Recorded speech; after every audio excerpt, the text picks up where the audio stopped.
जय श्री श्याम। आज की कहानी है आरती की। आरती एक छोटे से गांव में रहती है जहां चारों तरफ खेत लहलहा रहे होते हैं। जैसे हरियाणा में खेत लहलहाते हैं, ऐसी एक जगह है। आरती के जीवन के शुरुआती संघर्षों की इस कहानी में पूरी बात की गई है। कैसे वो एक साधारण लड़की से वाइस प्रिंसिपल बनती है। इस दौरान उन्हें अपने पापा को भी खोना पड़ता है और उनकी मम्मा को भी बहुत सारे संघर्ष करने पड़ते हैं। इनके बारे में कहानी है। जय श्री श्याम। बाबा श्याम भी आरती के जीवन की तरह इनके जीवन में जितनी तकलीफ़ें आई उससे पहले ही आप सब पर कृपा करें। जय श्री श्याम।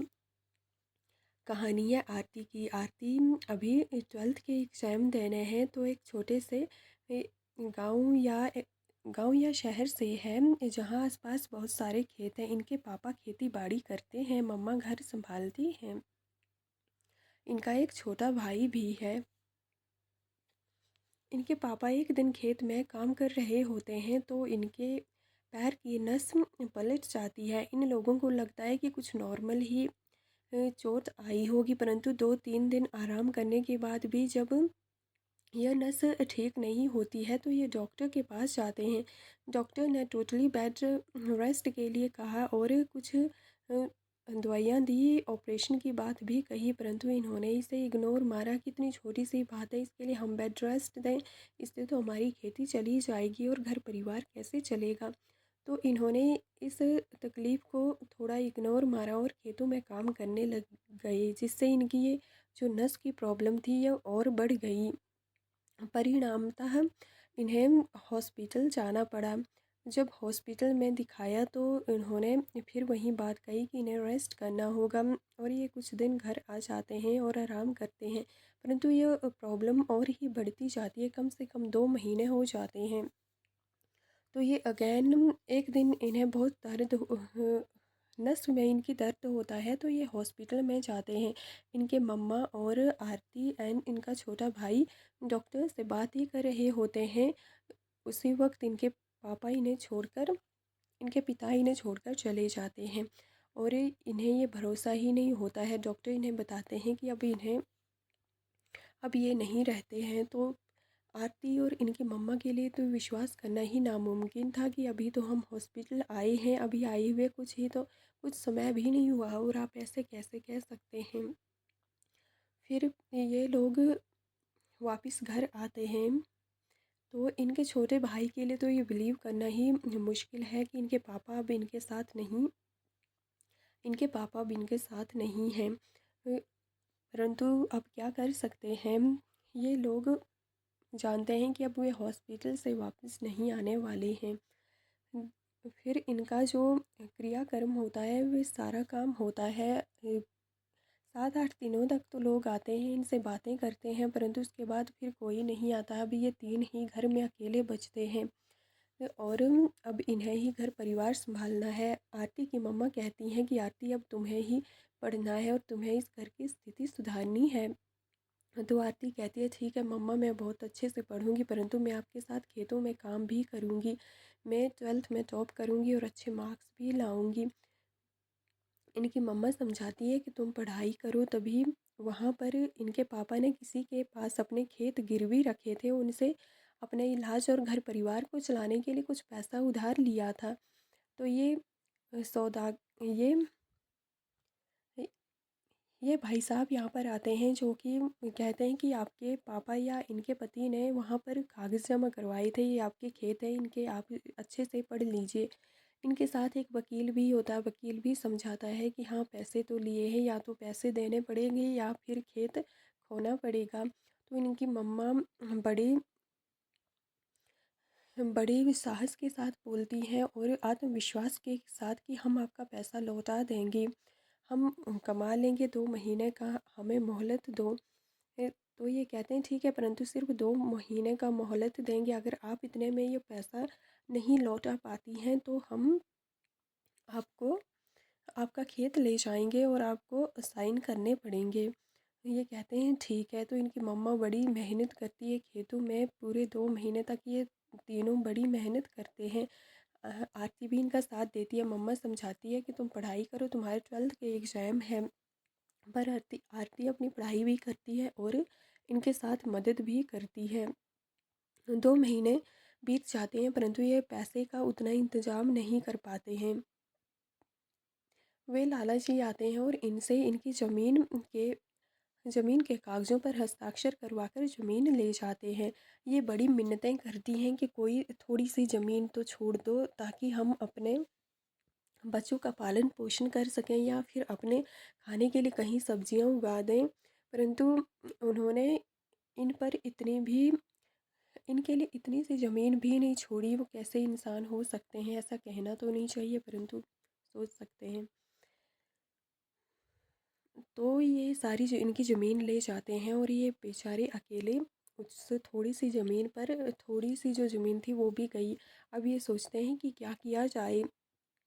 इतने में वे आसपास कहीं काम करके थोड़ा पैसा कमा लेते हैं। फिर आरती का ट्वेल्थ के पेपर होते हैं तो इनकी मम्मा थोड़ा और खर्चा निकालने के लिए आसपास जितने गांव या घर होते हैं उनके वहाँ काम करने लगती हैं। कहीं खाना बनाती हैं, कहीं झाड़ू पोछा कर देती है। एक घर होता है जहाँ से आरती की मम्मा उनके लिए खाना बनाती थी, तो वहाँ से अपने बच्चों के लिए भी ले जाती है, जो कि कोई इसमें बुरी बात नहीं या कोई उम, उम, सोचने वाली बात नहीं है। तो अच्छी ही बात है। अब खुद भूखे थोड़ी रहेंगे, अगर उनके पास है भोजन तो उन्हें खुद ही देना चाहिए। परंतु वे वहाँ से खुद ले आती हैं अपने बच्चों के लिए। अब आरती के ट्वेल्थ के एग्ज़ाम होते हैं। ट्वेल्थ का काफ़ी समय बाद ट्वेल्थ का रिज़ल्ट आता है तो आरती ने पूरे स्कूल में टॉप किया है। इन्हें सारे गांव में और परिवार में इन्हें बहुत इज़्ज़त मिलती है। इनका भाई भी बड़ा प्रसन्न है क्योंकि जिस स्कूल में आरती ने टॉप किया वो लड़का भी वहीं पढ़ता है और इसे भी काफ़ी अच्छा लगता है कि दीदी ने टॉप किया, तो थोड़ी इसकी भी रिस्पेक्ट बनती है। यहाँ से आरती को स्कूल से बड़ी सारी इनामें मिलती हैं। मम्मा भी इनकी बड़ी खुश हैं कि अब तो धीरे धीरे हमारे घर के सिचुएशन सुधर ही जाएंगे। इनकी मम्मा भी बड़ी लगन से काम करती हैं। आरती का कॉलेज का खर्चा निकल जाता है क्योंकि आरती को ट्वेल्थ के बेस पर बहुत अच्छी स्कॉलरशिप मिली है। तो इनका कॉलेज स्कॉलरशिप से चल जाता है। स्कॉलरशिप के दौरान कॉलेज में ये पढ़ते हुए कहती है, भगवान से प्रार्थना करती हैं कि कैसे भी मेरा कॉलेज कंप्लीट करवा दो जल्दी से जल्दी, क्योंकि मैंने कहीं जॉब करनी है और मुझे अपनी मम्मा के हालात सुधारने में उन्हें और काम करते हुए नहीं देख सकती हूँ। इस पर आरती 3 साल बाद कॉलेज भी टॉप करती है और पूरे कॉलेज में इसने इस बार भी टॉप किया है और ये बड़ी प्रसन्न है क्योंकि सारे कॉलेज में इसे सब जानते हैं और इसे लगता है कि अब इसे कहीं से जॉब का भी ऑफर आ जाएगा, इसे कोई मेहनत नहीं करनी पड़ेगी और इनका जीवन बड़ी अच्छे से चलेगा और ये घर में बड़े प्रसन्न हैं। परंतु 1 महीना बीत जाता है, आरती को कोई जॉब का ऑफर ही नहीं आता है। फिर दूसरे महीने आरती बहुत पढ़ाई लगन से तैयारी करती है परंतु फिर भी कुछ नहीं होता है। इसके बाद ये इंटरव्यू देने लगती है, जगह जगह कंपनीज में जाकर इंटरव्यूज़ देती है परंतु इसे कहीं से भी कॉल नहीं आता है। 4-5 महीने बीत जाते हैं। इनकी मम्मा के हालात भी नाजुक हो चुके हैं क्योंकि इतना इन 3-4 सालों में उन्होंने इतना ज़्यादा काम किया है कि उनकी स्थिति अब ख़राब होती जा रही है, जिन्हें देखकर आरती रोती रोती रहती है। एक एक दिन आरती कहीं इंटरव्यू के लिए बिना मर्जी से ही जा रही होती है तो रास्ते में एक पेड़ पड़ता है जहाँ ये बचपन में भाई और पापा के साथ झूला भी झूलती थी। तो वहाँ पर बैठकर रोने लगती है। ये ज़ोर ज़ोर से रोने लगती है कि भगवान अब आप ही कुछ कर सकते हैं वरना मुझे यहाँ रहने का कोई शौक़ नहीं है।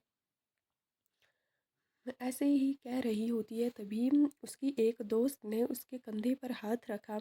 ये उसकी वहीं स्कूल की दोस्त है जो ट्वेल्थ से पहले इसके साथ पढ़ती थी परंतु इसके घर वालों ने कहीं अच्छा र- रिश्ता देकर शादी करवा दी थी तो इनका कभी मिलना नहीं हुआ। तो उसे देखकर ये उसके गले लग जाती है और फिर रोने लगती है। फिर इनके बीच बात होती है और ये आरती सारा कुछ बता देती है। उसे भी इनके पापा के बारे में पता चलता है, फिर आगे की सारी स्थिति का पता चलता है। वे कहती है तुम घबराओ घबराओ मत, मेरे साथ भी कुछ अच्छा नहीं हुआ इन 3 सालों में। जब मैं शादी करके उस घर में गई तो पहले तो सब अच्छा चल रहा था, परंतु बीच में इनके पति की जो व्यापार थी वो व्यापार व्यापार नीचे चली गई। तो इन्हें लगता था कि यह सब इस लड़की की वजह से हो रहा है, ये मनहूस है तो इसकी वजह से हमारा व्यापार नीचे गिर गया। तो इन्हें घर से वे लोग निकाल देते हैं। जब यह लड़की बताती है कि जब मैं अपने मम्मी पापा के घर आई तो उन्होंने भी मुझे घर से निकाल दिया और कहा कि हमने तुम्हारी शादी करवाई थी, अब वापस क्यों आई हो, हम तुम्हें घर पे नहीं रख सकते हैं। तो ये कहीं एक पुल पर अपनी जान देने ही जा रही थी कि तभी अपनी जान देने ही जा रही थी कि तभी उसे जय श्री श्याम के नारे सुनाई देने लगे। जब उसने पीछे मुड़कर देखा तो एक बहुत बड़ा जत्था या एक यात्रा कह सकते हैं, श्याम बाबा की यात्रा निकल रही थी जिसमें लाख यात्रा में बहुत सारे लोग जा रहे थे। तभी वहाँ से एक बूढ़ी औरत एक बूढ़ा व्यक्ति आते हैं और इस लड़की से कहते हैं कि बेटा तुम हमारे साथ खाटू श्याम चलोगी, चलना है तो चलो बस में बैठो, हम खाटू जी जा रहे हैं, अगर तुम्हें कोई प्रॉब्लम है तो वो सारी प्रॉब्लम सॉल्व कर देंगे, तुम इनसे एक बार बोल देना। तो ये भी उनकी बात मानकर आरती की दोस्त भी उनकी बात मानकर उनके साथ बस में बैठकर खाटू चली जाती है। जब ये खाटू धाम पहुंचते हैं तो वहाँ ये खाटू बाबा से अपनी सारी प्रॉब्लम शेयर करती है कि कैसे मेरी शादी हुई, कैसे उनका व्यापार में घाटा हुआ, कैसे उन लोगों ने मुझे मनहूस समझ के घर से निकाल दिया और कैसे मेरे पेरेंट्स ने भी मुझे घर से निकाल दिया। अब या तो आप कुछ ठीक करो या फिर मैं नहीं रहूँगी। तो ये सारी बातें वे बूढ़े माँ बाप भी सुन लेते हैं। तो वे लोग ये कहते हैं कि बेटा तुम हमारे साथ रहो, हमारी भी कोई बेटी नहीं है और कोई बेटा नहीं है, हम अकेले रहते हैं तो तुम हमारे साथ रहो। और ये उनके साथ रहती है। इन 3 सालों में उसके जीवन में बहुत अच्छा घटा।